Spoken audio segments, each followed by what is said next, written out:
Hello, in this video I will show you how to install Firefox Browser on OUTKITEL WP23. So you have to start with opening your Google Play Store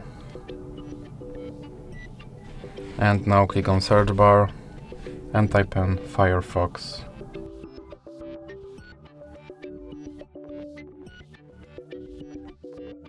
Now click install.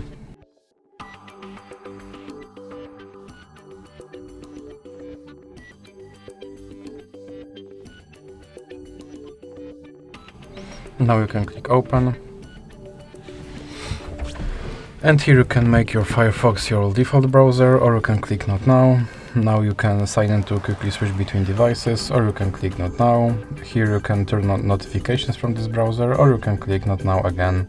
And now your Firefox is installed and ready to use. So that's it for this video. If you liked it, please remember to leave a like and subscribe.